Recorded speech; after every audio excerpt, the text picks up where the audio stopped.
Ok. El día de ayer estábamos platicando sobre el otro tipo de densidad de corriente, que era la densidad de corriente superficial. Y luego pues recordamos algunas ideas, ¿verdad? Que dependen también de la velocidad y de la densidad superficial de carga. Vimos el caso más general en el que K no es perpendicular con el DDS, ¿no? Entonces aparece también un producto punto y aparece la tasa de variación de la carga a través de la curva, ¿verdad? Luego vimos la corriente filamental desde el punto de vista de la densidad lineal de carga, ¿no? Y, y es igual a lambda por el valor absoluto de B.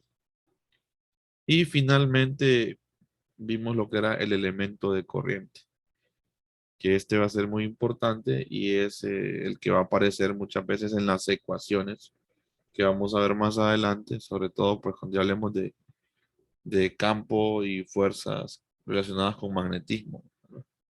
Entonces, por ahí es importante tener bien claro lo que es el elemento de corriente, que es, no es más que la corriente asociada a una geometría dada, ¿verdad? En este caso, pues la unidad del elemento de corriente es amperio, metros, en todos los casos. Aunque usted vea ahí una J, aunque usted vea un K, un DDA, ¿verdad? Un D de tau, la unidad, por eso es que los podemos igualar los tres. La unidad es eh, amperio, metro. Por ahí es importante tener en cuenta eso. Muy bien. El día de hoy vamos a trabajar en otra idea que tiene que ver con cargas en movimiento y es la llamada pues ecuación de continuidad. Vamos a hablar de la ecuación de continuidad.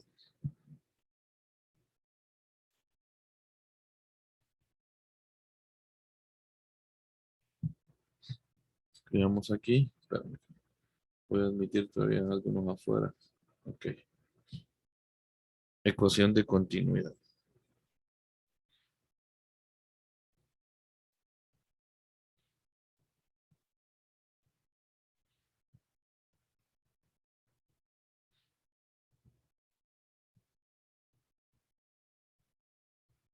La ecuación de continuidad. Vamos a considerar pues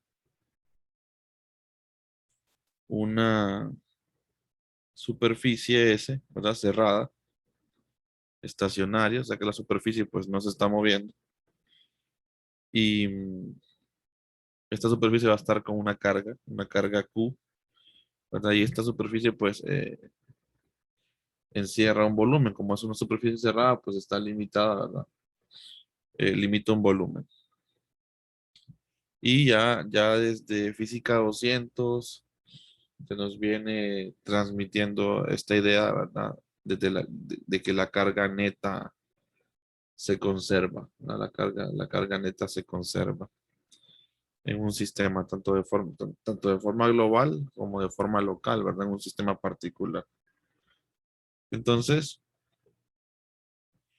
de eso trata la idea que vamos a trabajar. La ecuación de continuidad, pues es la expresión que me permite esa relación de demostrar de que la carga neta se conserva. Entonces, vamos a dibujar la superficie, una superficie arbitraria, y tenemos pues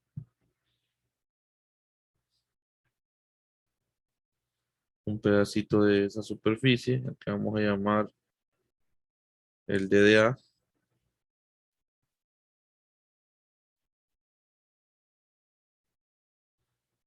es un volumen, ¿no?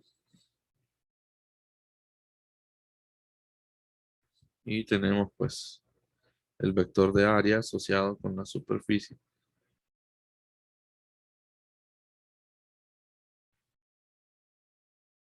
Y por ahí pues puede haber una densidad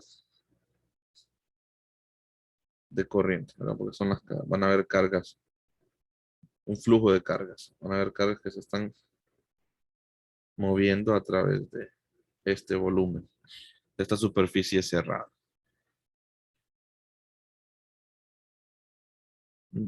Nosotros ya sabemos que el flujo de cargas que se mueve a través de una superficie, ¿verdad? Aunque es igual a la integral de superficie, ¿verdad? De J de dA.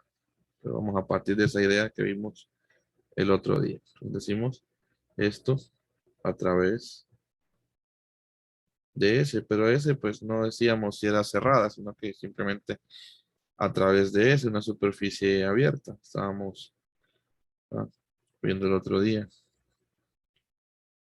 Si adaptamos este resultado a través de una superficie cerrada, ¿verdad? Hay que hacer cierto análisis ahí, ¿verdad? Entonces vamos a adaptar esto para una superficie cerrada de la siguiente manera. Vamos a asumir, ¿verdad? Vamos a asumir una carga total, que hay una carga total en ese volumen, encerrado por dicha superficie, una carga total, por eso le ponemos Q, es la variación de la carga, ¿verdad? Con respecto al tiempo, menos la variación de la carga con respecto al tiempo, pues debe ser igual a la integral de superficie cerrada, ya estamos adaptando a nuestro caso, ¿verdad? De superficie cerrada de J punto DDA. Entonces, paremos ahí y enfoquémonos en por qué puse un signo menos. ¿Por qué puse un signo menos? Y ese menos, pues, se debe a que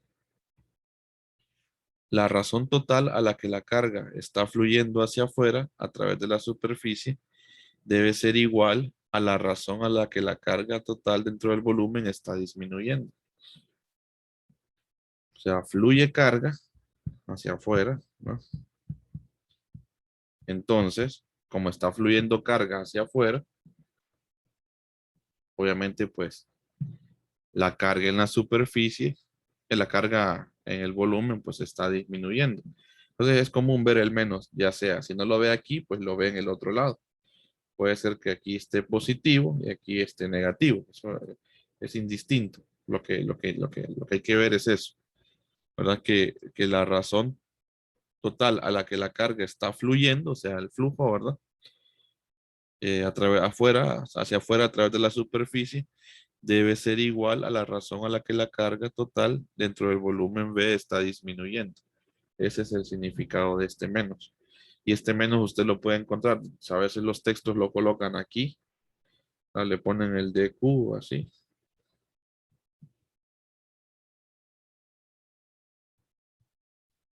O se lo colocan como el autor de nuestro texto. Y eso es lo que significa ese menos, para que tengamos ese contexto. O sea, como quien dice, pues, lo que está saliendo, ¿verdad? Como flujo, pues es lo que se está perdiendo adentro, ¿no? O sea, prácticamente así. La razón a la que, pues, la tasa está disminuyendo, ¿verdad? Ese flujo de cargas que está saliendo, pues, es menos, ¿verdad? La tasa a la que la carga, pues, está eh, está fluyendo, la tasa que se encuentra dentro, ¿verdad? De la superficie o el volumen. Entonces, por ahí va la idea. Por eso ese menos. Ya una vez que uno se ha detenido en entender por qué el menos, pues continuemos un poquito con la parte matemática. Si recordamos nosotros de nuestro curso de electricidad y magnetismo 1, tenemos la definición de carga total. Vamos aquí a colocarla. Se puede definir la carga total de esta manera.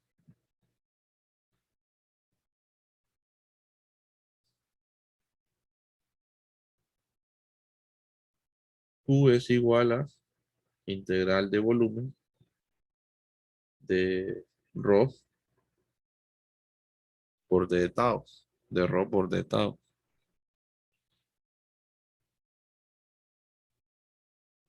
Entonces,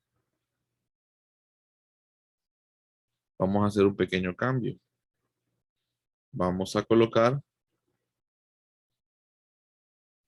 en lugar de Q, integral de volumen, ¿verdad?, de rho por d tau. Entonces, en base a ese recordatorio, pues decimos menos la derivada con respecto al tiempo de la integral de volumen de rho por d tau. Eso debe ser igual a la integral de superficie cerrada de J punto dA. Entonces, como podemos observar, quizás podamos tener una relación directa entre rho y J. Eso es lo que en el fondo estamos buscando, una expresión matemática que me permita entender, ¿verdad?, lo que es la conservación de la carga. Que la carga, pues, se mantiene constante. O sea, que no, así como la energía, pues, que se acuerdan ustedes que la energía, decíamos, se mantiene constante, ¿verdad? Porque se transforma en otra fuente de energía, o sea, no se crea ni se destruye, decíamos, ¿verdad? En física 1. Entonces, la energía potencial se convierte en energía cinética, y si usted la energía cinética, pues, se convierte en potencial y en un sistema conservativo. Estamos jugando con eso. Estamos jugando con eso. Entonces, algo similar que queremos nosotros aquí. Encontrar una relación entre J y Rho. De modo que una, pues, tenga relación con la otra. Pero que la carga, pues, no se destruye, ¿no? O sea, no se pierde esa carga, sino que se puede transformar o puede ir variando. Entonces, es un poquito la idea. El contexto de eso, pues son leyes de conservación prácticamente. Muy bien. Entonces, bueno, pues si queremos encontrar una relación entre Rho y J, pues valdría la pena usar nuestros conocimientos matemáticos, ¿verdad? De operaciones vectoriales para darnos cuenta, ¿verdad?, de que debemos de igualar los integrandos.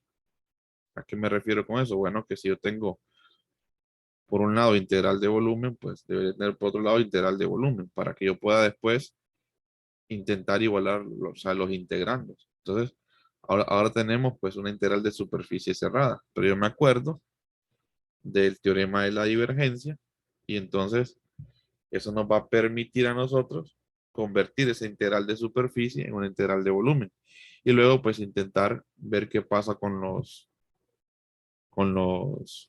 integrandos, ¿verdad? Si yo puedo igualarlos con integrandos. Entonces, vamos a recordar de nuestro curso de Electricidad y Magnetismo 1 también, del capítulo 1 del texto. Recordamos que la integral de superficie cerrada de un campo, ¿verdad?, es igual a la integral de volumen de su divergencia.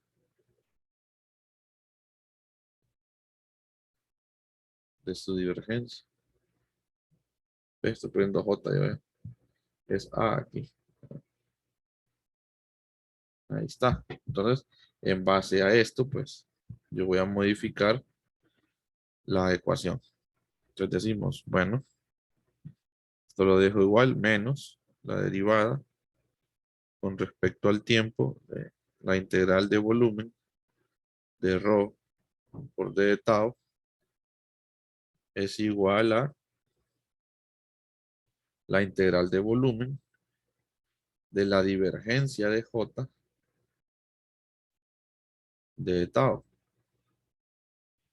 Y ahí pues ya encontré una expresión para ambos en integral de volumen. Entonces, yo podría ver cómo igualo los integrandos, ¿verdad? O veo cómo asocio esto y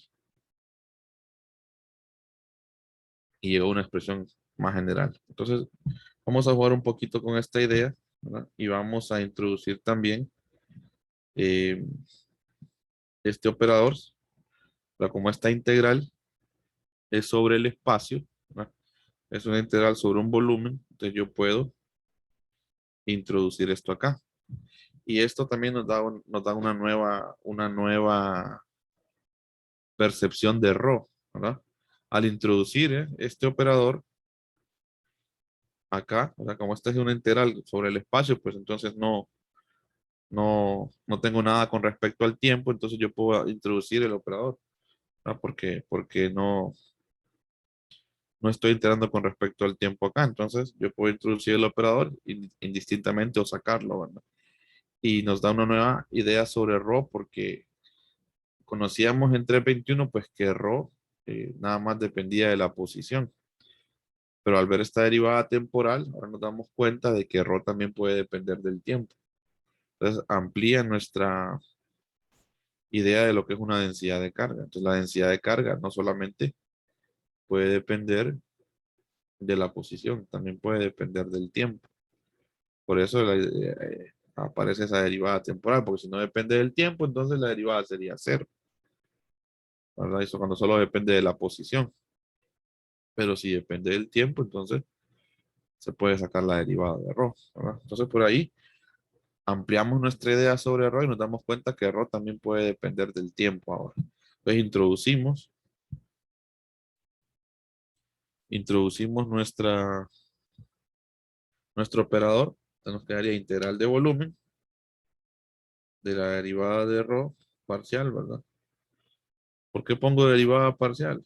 Porque al entrar, pues como ρ es función de varias variables, aunque aquí es una derivada temporal, ¿verdad? Sí, es una derivada, pero al introducirla dentro, ¿verdad? De la función ρ, pues como ρ depende de las coordenadas espaciales y del tiempo, pues entonces es una función de varias variables, entonces pues se escribe como derivada parcial, ¿verdad? Derivada parcial con respecto al tiempo, ¿verdad? Y aquí quedaría de tau. Y acá pues copia este y de hecho podemos hacer de un solo uno, bueno, no lo voy a hacer mejor así.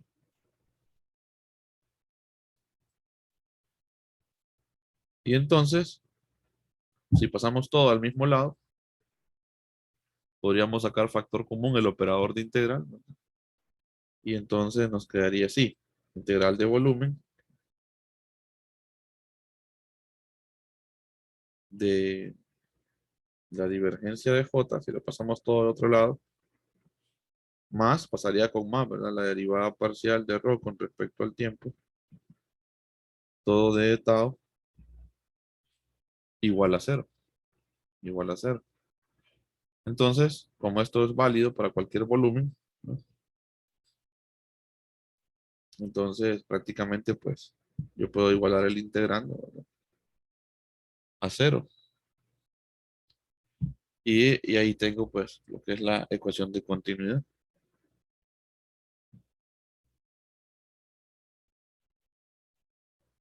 Si igualamos el integrando, bueno, entonces prácticamente lo que me queda aquí, ¿verdad? Esto va a ser válido pues para cualquier volumen, entonces prácticamente yo puedo igualar esto, ¿verdad? A cero.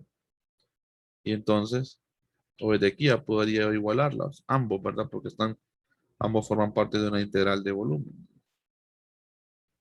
Y entonces, he aquí pues la ecuación de continuidad. ¿Por qué se deja igualada a cero? Porque recuérdense que todas las leyes de conservación, pues usted las iguala a cero, ¿verdad? ¿Usted qué dice en física 100?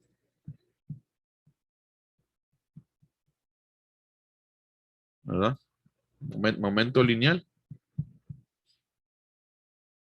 Bueno, entonces, la conservación de la carga. Bueno, aquí está, igual a cero. Entonces, la carga, ¿verdad? ¿Qué pasa con la carga? Bueno, la carga que va saliendo, pues debe ser igual a la carga ¿verdad? Al negativo de la carga que va entrando a la variación de la carga, a la tasa de variación. Entonces la energía, la carga, perdón, se transforma, ¿verdad? Prácticamente entre ρ y J, ¿verdad? Tenemos una corriente volumétrica que se está con, ¿verdad? Y eso pues es variación de carga que va saliendo, una tasa de variación de carga que va saliendo de la superficie. Entonces decimos pues que esta es la ecuación que me permite comprender mejor la conservación de la carga, ¿verdad? La relación directa entre J y Rho, corriente y carga, ¿no? Prácticamente. Entonces, esa sería la ecuación de continuidad. ¿Vamos bien hasta ahí? ¿Sí? Ok. Listo, excelente. Entonces, miren qué interesante. Apareció la ecuación de continuidad que me permite pues comprender mejor, ¿verdad? La conservación de la carga eléctrica. O sea que en el fondo, ¿verdad? No se pierde carga, sino que pues se va transformando una en la otra, ¿verdad? J con Rho. Muy bien. Ahora aparece, si ustedes se fijan, aparece una divergencia. Y si aparece una divergencia, pues eso nos indica que podríamos conocer nosotros un poquito más de información sobre J, sobre todo sobre J, ¿verdad? Sobre todo J. Entonces,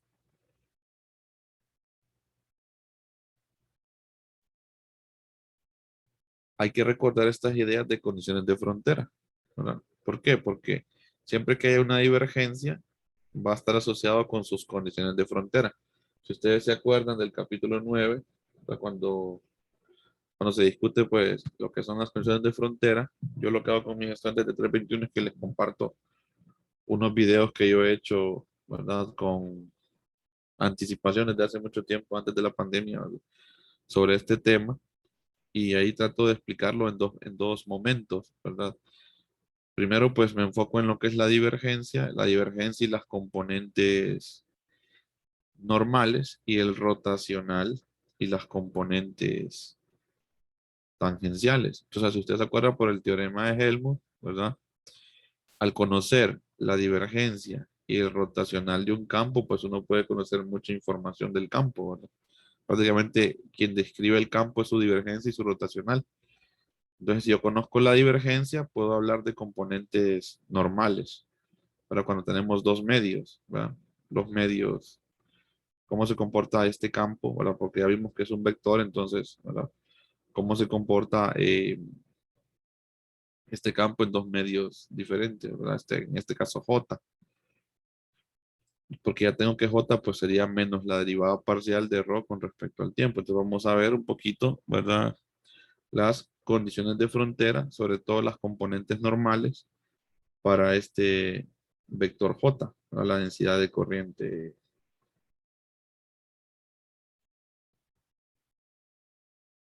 volumétrica. Entonces pregunta Ezequiel, dice ecuación diferencial parcial. Pues sí. Eh, Nabla tiene derivadas parciales y también Rho tiene derivada parcial, entonces es una ecuación diferencial parcial. Eso, sí. Ok. Hablemos entonces de estas componentes normales. Creo que en cuanto al espacio, aquí dejé este espacio vacío. Voy a trabajar en ese espacio, esa idea, para no desperdiciar. No quede ese espacio ahí muerto.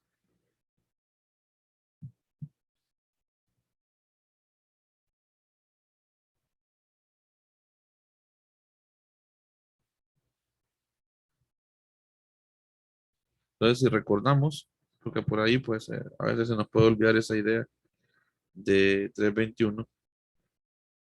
Que vamos aquí, si recordamos, voy a hacerlo pequeñito acá.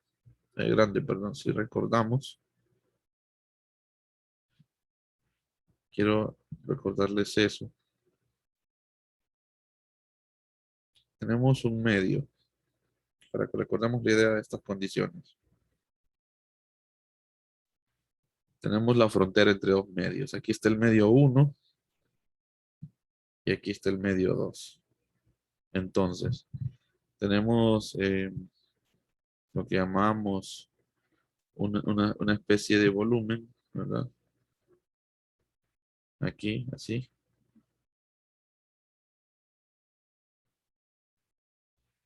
con área aquí de A, ¿no? Delta A, perdón. Y tenemos lo que es la altura, ¿verdad? Lo que es la altura de ese pequeño,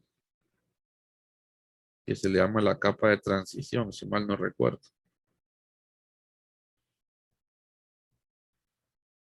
H, pero de este lado mejor el H.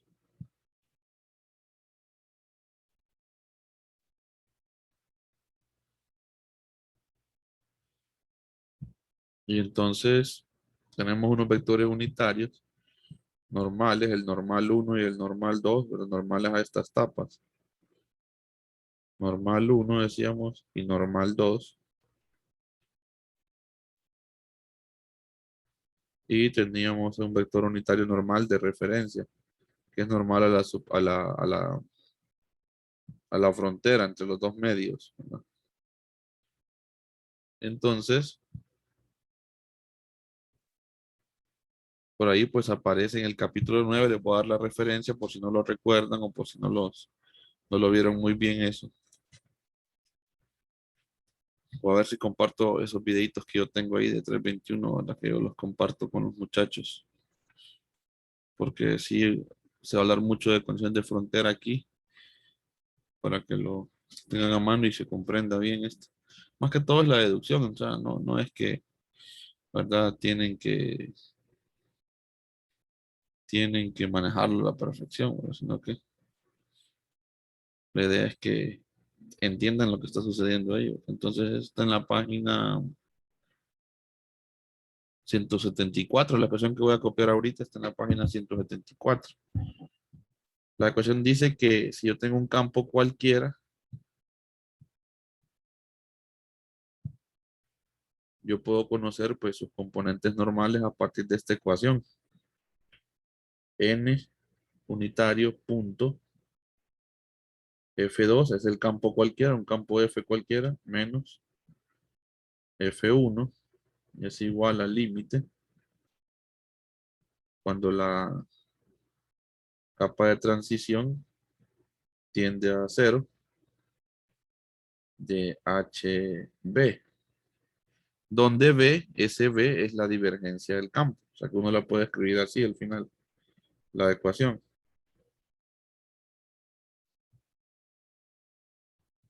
Eso está en el capítulo 9, pero yo lo estoy recordando. Es igual al límite cuando H tiende a cero y ese B es la divergencia, ¿verdad? Entonces, de H, divergencia de F sería en este caso. Ya lo vamos a adaptar a J. Muy bien. Entonces, en nuestro caso,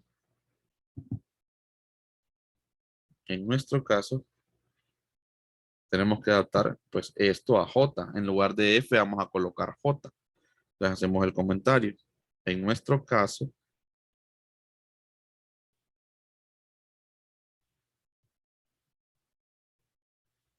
tendríamos que divergencia de J es igual a menos derivada parcial de ρ con respecto al tiempo. Sabemos quién es la divergencia de J. Entonces, adaptamos el resultado.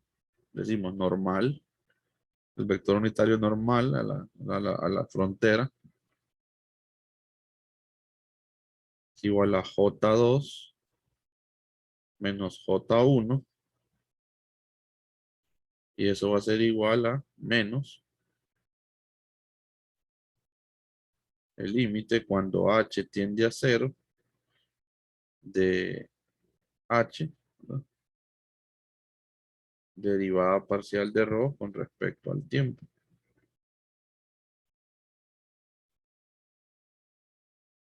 Entonces, uno podría sacar, ¿verdad? Esa derivada con respecto al tiempo, uno la puede sacar afuera del límite, porque el límite no está aplicado prácticamente ahí, ¿verdad? La derivada. Entonces uno podría decir, bueno, si sacamos el límite, esto nos va a quedar así.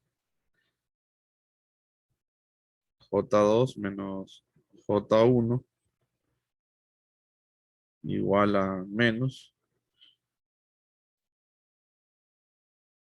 Bueno, más que todo sacar el row. Uno podría quitar, ¿verdad? Como la verdad que ahí no es no es que vamos a sacar del límite, no. Lo que vamos a sacar es el H. Lo que vamos a introducir es el H al operador. Ahí fue que yo dije mal. Lo que introducimos es el H al operador, porque el H pues al final es es una capa de transición, es una constante ahí, ¿verdad? Entonces, límite dice usted cuando H tiende a cero de la derivada parcial con respecto al tiempo de H por ρ. Y luego, pues si aplicamos el límite, ahora ya sabemos que este límite, si usted pues estudió el capítulo 9, no es que usted va a evaluarlo, ¿verdad? Y va a decir que eso es cero. O sea, no es que usted va a decir, bueno, aquí queda cero como hace en matemáticas. Ahora, sino que lo que hace es que el límite tienda, que h tienda a ser cero, es que este volumen, que es ¿verdad? Se está haciendo cada vez más pequeño.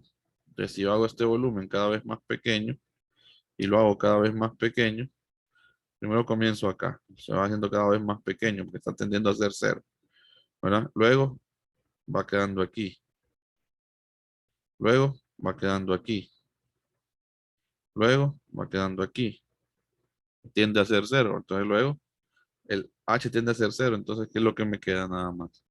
Si h tiende a ser cero, lo que me queda ahí prácticamente es una superficie. Entonces, eso es lo que sucede, eso es lo que hay que entender cuando uno estudia las condiciones de frontera del campo eléctrico y cuando estudia generalmente uno estas ideas, ¿verdad? Lo que queda aquí prácticamente pues es una superficie. Cuando esa capa de transición, que es como una especie de altura, tiende a ser cero, se va haciendo cada vez más pequeña, se va haciendo cada vez más pequeña y lo que me queda prácticamente es una superficie. Entonces el ρ, cuando usted le aplique el límite, ¿verdad? Se convierte en un sigma, ¿verdad? Eso es lo que tenemos que comprender de esto. Entonces, prácticamente el límite, cuando h tiende a cero de la derivada parcial, ¿verdad? De h por ρ es igual a la derivada parcial con respecto al tiempo de sigma, porque eso se vuelve superficie. Entonces, ya no tenemos una densidad superficial, volumétrica, sino que tenemos una densidad superficial. Y entonces, aquí con el menos, ¿verdad? Prácticamente ya tenemos quiénes son las componentes normales de J, ¿verdad? Entonces usted puede concluir que aquí lo puede dejar así, en forma de J2 menos J1, ¿verdad? Es igual a, o usted puede aplicar el producto punto. Si usted aplica el producto punto, lo que le va a quedar es JN, J2N menos J1N. Ya aplica el producto punto, tiene ya las componentes, ¿verdad? Si se fija, ya no le he puesto vector. Aquí ya son las componentes, porque ya le apliqué el producto punto, ¿verdad? Ya lo que tengo son los escalares. Apliqué distributiva. Y luego, pues, eso sería igual a menos la derivada parcial de sigma con respecto al tiempo. Entonces, esas son las condiciones de frontera, ¿verdad? Para la densidad de corriente.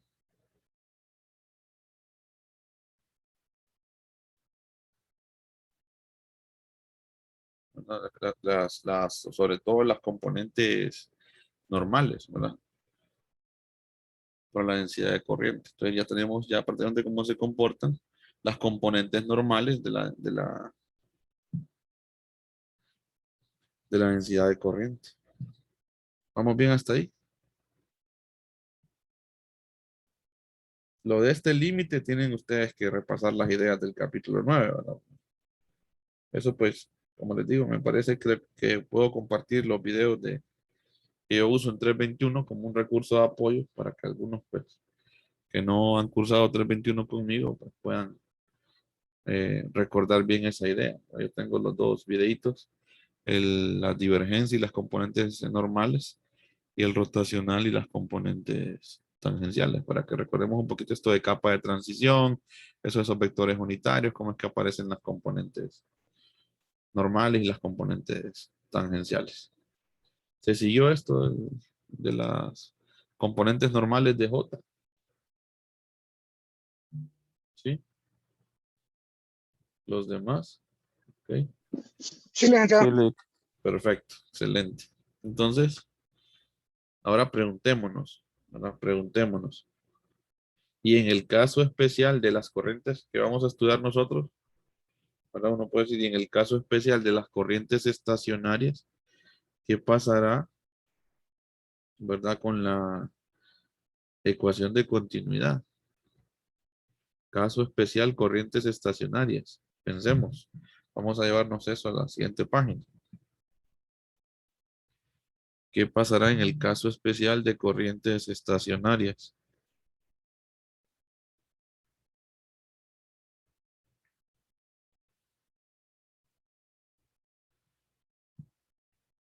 Hagamos el comentario. Caso especial,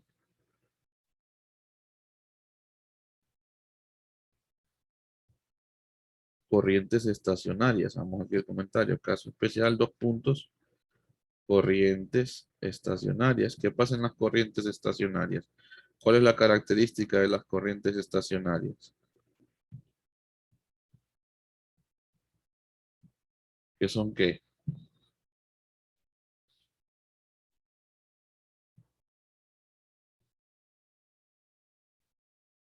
Son constantes, ¿verdad? En el tiempo. Ok. Y si son constantes en el tiempo,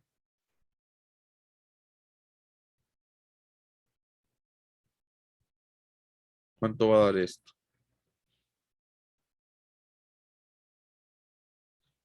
La derivada parcial de ρ con respecto al tiempo, ¿verdad? Como es constante en el tiempo, ¿verdad? La variación de la carga, entonces nos va a dar cero, ¿verdad? Entonces uno dice, bueno, entonces prácticamente la divergencia de J va a dar cero, porque si la parcial de ρ con respecto al tiempo es cero, porque no varía en el tiempo la corriente, se mantiene constante, entonces, ¿verdad? La tasa de variación de la carga se mantiene constante, o sea, pues no solamente como que dice corriente, sino que la tasa de variación de la carga pues se mantiene constante cuando son corrientes estacionarias, entonces la derivada parcial de ρ va a ser cero, ¿verdad? Con respecto al tiempo. Y entonces, por ende, pues la divergencia de J se vuelve cero, ¿no? Eso es el caso especial para las corrientes estacionarias.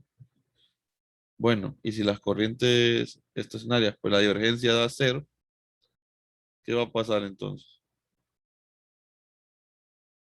con las componentes normales? No hay cargas, ¿verdad? Variando en el tiempo. Entonces, lo que ocurre con las fronteras, ¿verdad? Es que la J2 menos la J1 multiplicado por el vector normal, que es prácticamente J2N menos J1N, como la derivada, ¿verdad? Es igual a cero, entonces,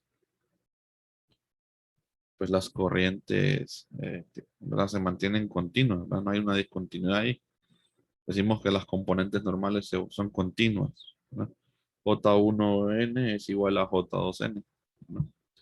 Eso es lo que uno puede concluir para el caso especial de corriente estacionaria, ¿verdad? Esto, tanto la derivada parcial con respecto al tiempo es igual a cero, pues por ende esta también va a ser igual a cero porque son estacionarias, ¿verdad? Las se mantienen constantes en el tiempo, las tasas, ¿verdad? Entonces, no dependen del tiempo, prácticamente se mantienen constantes en el tiempo, entonces se vuelve cero. Y si esto se vuelve cero, pues afecta a las condiciones de frontera y por eso pues tenemos que son continuas, ¿verdad? J2N es igual a J1N. Eso con respecto a las corrientes estacionarias. Ahora, si ustedes recuerdan del curso de 321, pues también habían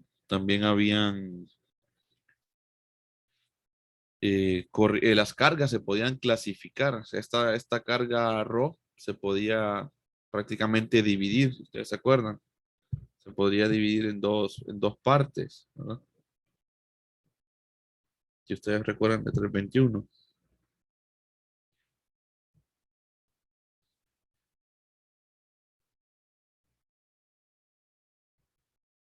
teníamos que Rho se podía dividir en cargas ligadas más cargas libres, ¿se acuerdan? Y las cargas ligadas están asociadas a un proceso de polarización. Y las cargas libres están asociadas pues con lo que era el desplazamiento eléctrico, el campo D, ¿verdad? Son de las ideas finales que uno discute en 321, ¿no? Entonces, si uno recuerda esto, que las cargas se pueden dividir en cargas ligadas y cargas libres, entonces podríamos pensar, ¿verdad? Que tendríamos una corriente, ¿verdad? Una densidad de corriente, pues, asociada a un proceso de polarización y también una densidad de corriente, pues, asociada con las cargas libres, ¿no? Por la misma idea, pues, porque son prácticamente, el arroz se divide en dos, ¿verdad? La suma de dos tipos de carga. Entonces, si hay un proceso de polarización,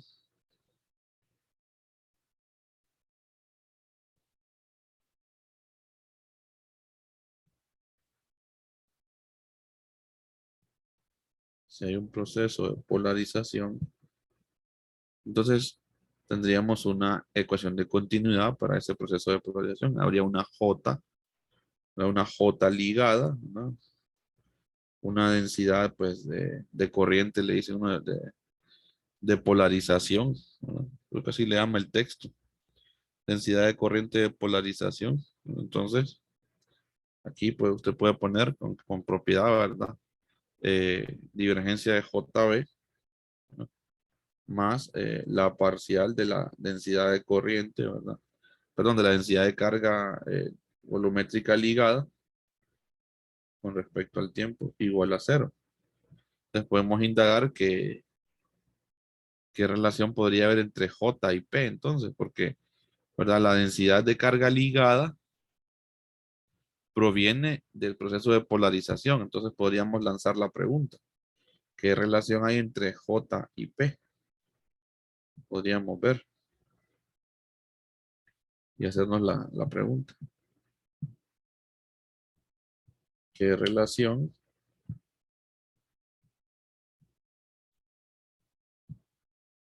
hay entre J y P? Es válido preguntarse eso.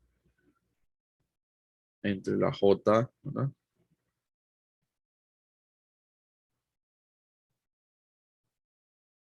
Y P. Porque P, ¿verdad? Está relacionada con ρ con la densidad de carga ligada. Entonces vale la pena recordar cómo es que se define la densidad de carga ligada. ¿Cómo se define la densidad de carga ligada? ¿Quién se recuerda?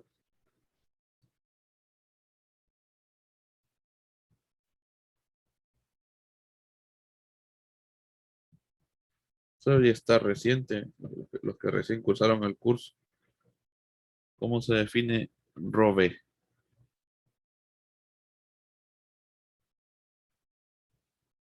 A ver, por lo menos los que llevaron conmigo deberían de contestarla.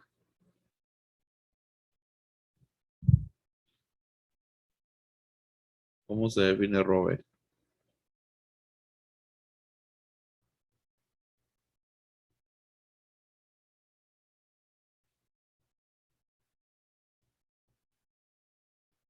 Nadie, no lo van a buscar en el libro, va. A ver, ¿cómo se define ρ?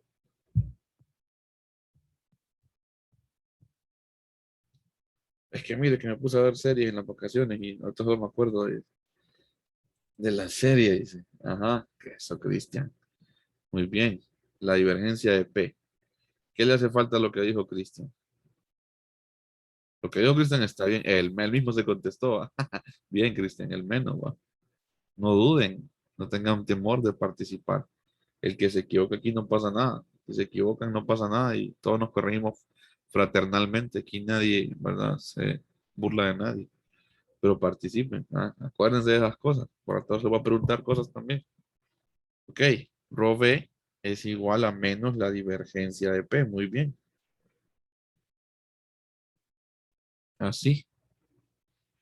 Entonces, por ahí, pues podemos encontrar una relación entre J y P.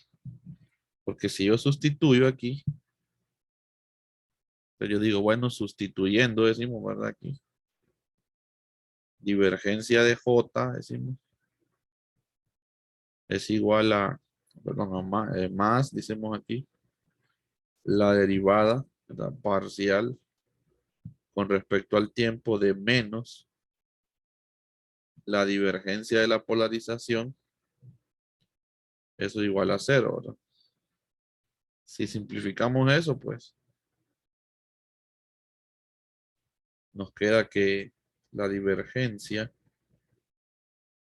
de JB menos la divergencia de la derivada parcial de P con respecto al tiempo. Yo puedo introducir el operador porque como Nabla solamente tiene, ¿verdad? Componentes derivadas espaciales, entonces yo puedo introducir, ¿verdad? El operador de derivada temporal dentro de P, ¿verdad? Entonces también se puede ver que P puede depender del tiempo, ¿verdad? Entonces me queda esto así. Y eso igual a cero. Entonces si yo saco factor común Nabla, ¿qué me queda? Nabla, o sea, saco de factor común la divergencia, de la operación divergencia, ¿verdad? Entonces me quedaría esto. JB menos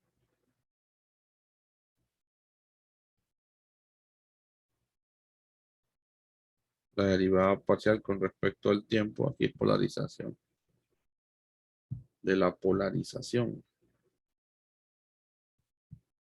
Y eso igual a cero. Y la única forma de que eso sea cero es que el argumento sea cero, ¿verdad? Entonces, podemos concluir de que JB menos la derivada parcial de P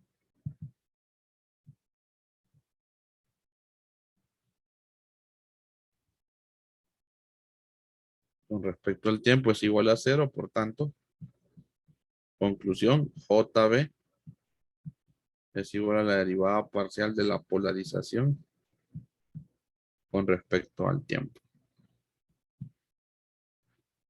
Y tiene sentido porque la polarización tiene unidades, ¿se acuerdan ustedes de densidad de carga superficial? ¿Se acuerdan?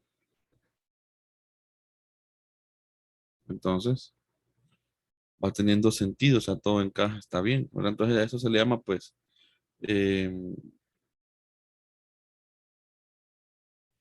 una densidad de corriente confinada, ¿verdad?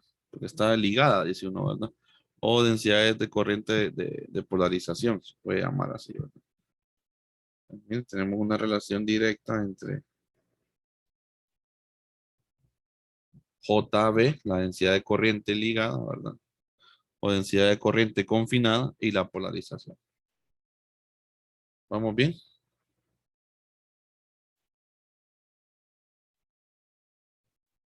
Sí, vamos a ponerle nombre a esto. Densidad de corriente de polarización.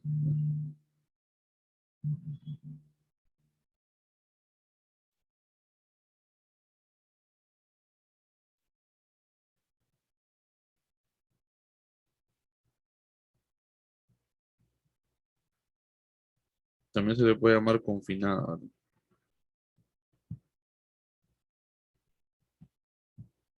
Densidad de corriente de polarización. Ok. Y podríamos tener lo mismo, ¿verdad? Para las cargas libres, podríamos tener para las cargas libres una ecuación de continuidad, ¿verdad? Que esté asociada pues con las cargas libres. Vamos a decir en el caso de las cargas libres, vamos a ver cómo estoy despacio aquí, creo que puedo hacerlo. Sí. En el caso de las cargas libres,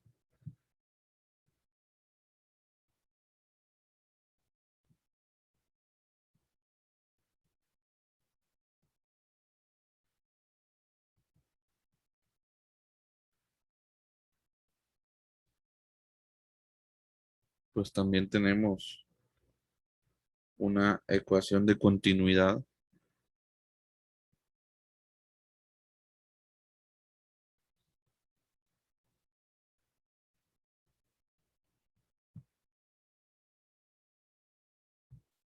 Y pues habría la misma idea, ¿verdad? Pueden tener condiciones de frontera.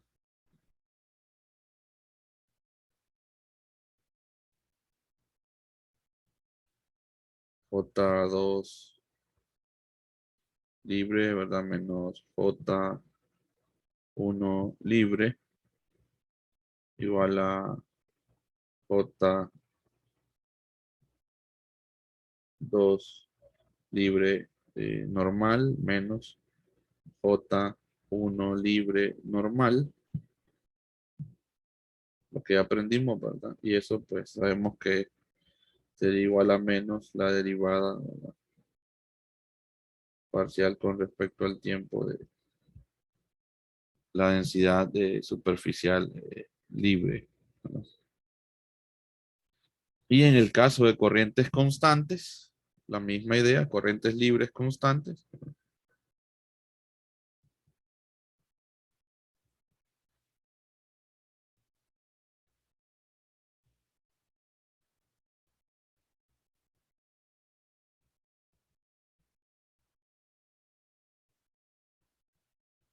o corrientes estacionarias. Entonces, tendríamos que la divergencia, ¿verdad?, de J libre sería cero. Y por tanto, tendríamos componentes normales continuos, ¿no? J2 libre menos J1 libre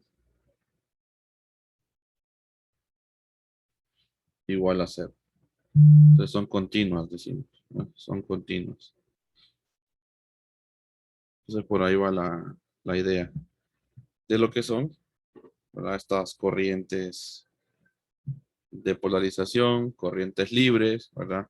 Y corriente total, cargas libres, cargas ligadas, ¿verdad? Y carga total. En cuanto a lo que es la ecuación de continuidad, ¿no? Entonces por ahí se sigue pues manteniendo siempre esta ecuación para los casos particulares de carga, ya sean ligadas o sean libres. Fíjense que las libres son porque son libres de moverse, ¿verdad? No están ligadas al material. Y por ahí pues las corrientes, por eso se llama corrientes confinadas también a las de polarización, ¿verdad? Porque están nada más ahí en el material, ¿verdad? Están confinadas en el material, ¿no? Entonces, ¿verdad? Por eso va la idea, porque nada más es consecuencia del proceso de polarización, ¿verdad? Y las cargas libres, pues sí pueden moverse, son libres de moverse, entonces, pues por eso se analizan, pues, sus condiciones de frontera, ¿verdad? Muy bien. ¿Todo bien hasta ahí, jóvenes? ¿Quedó Sí, clara sí, la ecuación? ¿Sí? sí. Perfecto. Excelente, muchachos. El día de mañana es feriado, ¿verdad? No se les olvide, no se van a conectar ahí, ¿verdad? A veces se nos olvida todo ahí, nos conectamos, pero no es feriado, ¿verdad? Nos veríamos el día jueves, ¿de acuerdo? Para ver la parte de corrientes de conducción, ¿verdad? Esa parte es bien interesante, ¿verdad? Las corrientes de conducción, porque ya aparece lo que se llama la ley de Ohm, ¿verdad? Que ya es algo que algunos conocen, ¿verdad? Listo, pues los dejo entonces, se me cuidan y ahí estamos en contacto. bueno, Lick, igual buen día. Listo, Gracias, listo, Lick. salud. Bueno, Feliz cuídense. día. Gracias, Luis. Feliz día. Feliz día, cuídense. Gracias, Delmi.